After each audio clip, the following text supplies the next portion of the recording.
Mas daring na raw ang mga carnapper ngayon. Kung dati tuwing gabi at sa liblib na lugar lamang nila ginagawa ang kanilang krimen, ngayon wala na silang pinipiling oras at lugar. Ituturo sa atin ni Paolo kung paano mapapangunahan ang mga agaw o togang. Marami sa atin na nagmamayari ng mga sasakyan o di kaya ay nagmamaneho. Kaya mga kapulso, makiangka sa ating Safe in the City series tungkol sa pag-iingat sa ating mga sasakyan.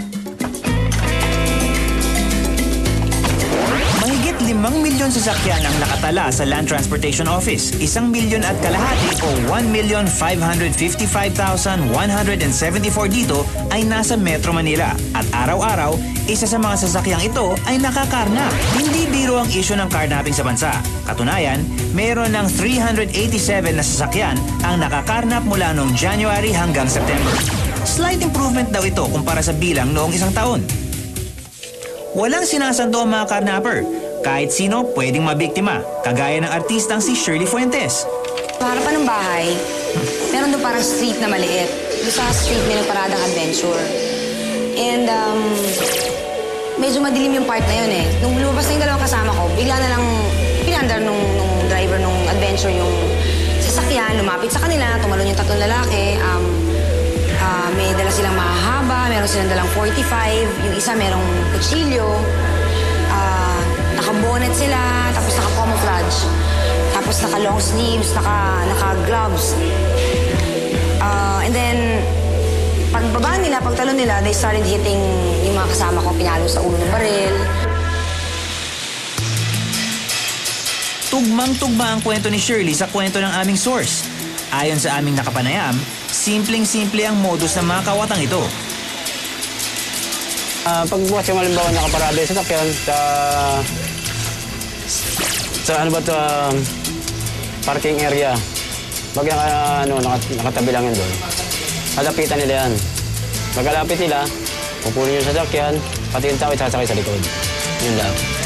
Sa mga mall, kaparada yung mga mall, sa mga mall nila dadalhin.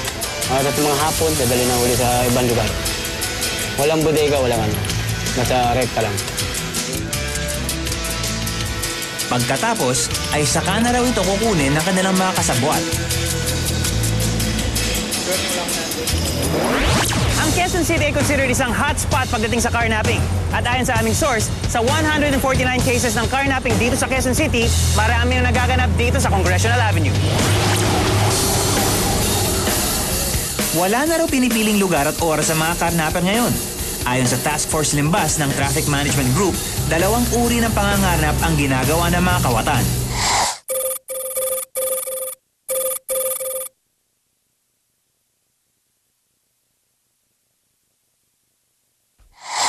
Isa sa mga estilo ng mga carnapper ang seizure with gunpoint and intimidation.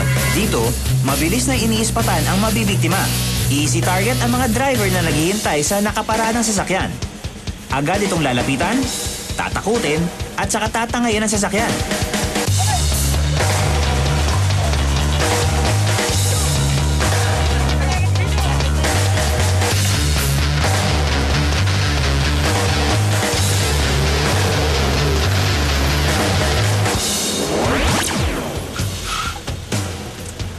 Minsan naman ay habang umaandar sa tagong lugar, biglang ikakat ng mga carnapper ang target na sasakyan, tututukan ng baril ang driver, saka mabilis na dadalhin ang sasakyan.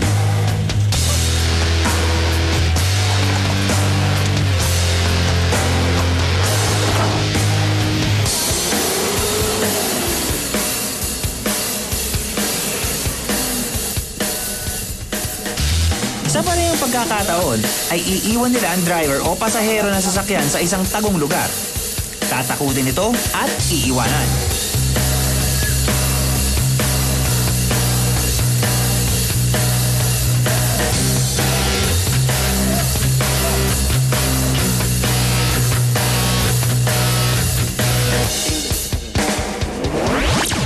Samantala, ang ikalawang estilo nila ay ang seizure while parked and unattended naman.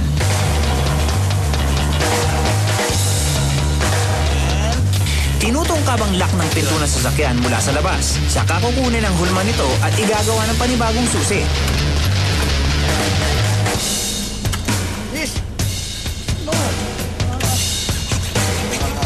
In just 2 minutes, wala na ang sasakyan mo.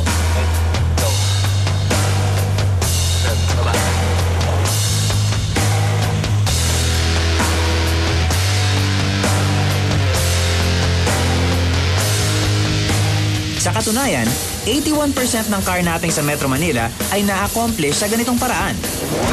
Ito ang Central Vehicle Impounding Area ng TMG. Dito nilalagay lahat ng mga car-nap vehicles na na-recover. May mga numero ang bawat sasakyan, ang body number, engine number at chassis number. Ang tatlong numerong ito ang nagsisilbing ID o identification ng isang sasakyan. Vehicle ID 101, alright? Meron tayong chassis number, meron tayong tin plate, meron ditong production number, okay? Kailangan mag-match lahat ng mga numbers na ito para ma-identify ang car. So, ang ginagawa ng mga carnappers is babaguhin yung mga numbers dito, babaguhin ang tin plate, at minsan nakakalimutan lang baguhin ang production number at doon sila sumasabit, alright? So, all these numbers here, kailangan match lahat yan. At yan ang tinatarget ng mga carnappers.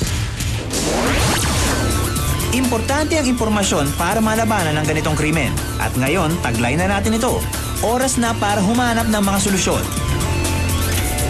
Maaari ring maglagay ng mga security devices sa inyong sasakyan. Katulad na lamang ng immobilizer. Sa pamamagitan nito, malalak ang mekanismo ng sasakyan once na-trigger ang alarm. Isa pa ang GPS o Global Position System Tracking Device. Pamamagitan nito, alam mo kung nasaan ang sasakyan mo. Pero dapat pa rin isaalang-alang ang conventional pero effective na paraan upang makaiwas sa carnapping. Humanap ng parking na secure at may bantay. Huwag iwanan ng mga valuable sa loob ng sasakyan. Maaari kasing matukso nito ang masasamang loob. Laging i-double check ang lock sa loob at labas ng sasakyan.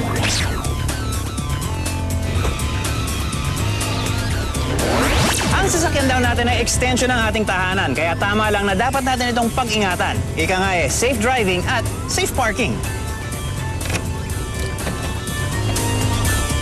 Makipulso! May mga kwento ba kayong sa tingin ninyo dapat nating pulsuhan? Isulat at ipadala sa Sapulso, QTV 11, GMA Network Center, EDSA Corner Jamboree Street, Diliman, Quezon City. O kaya i-email nyo sa amin sa sapulso@gmanetwork.com. Hanggang sa susunod na Lunes. Samahan nyo kaming pulsuhan ng mga kwentong tumbok ang interes Huli ang kiliti. at kuha ang panlasa nating lahat. Hatid namin mga kwentong asintado sa pulang pulso ng bawat Pilipino. Ako po si Ivan Merina. At ako naman si Miriam Kiambao. At sa ngalan ng buong tropa, maraming salamat po. Ito ang Sa Pulso.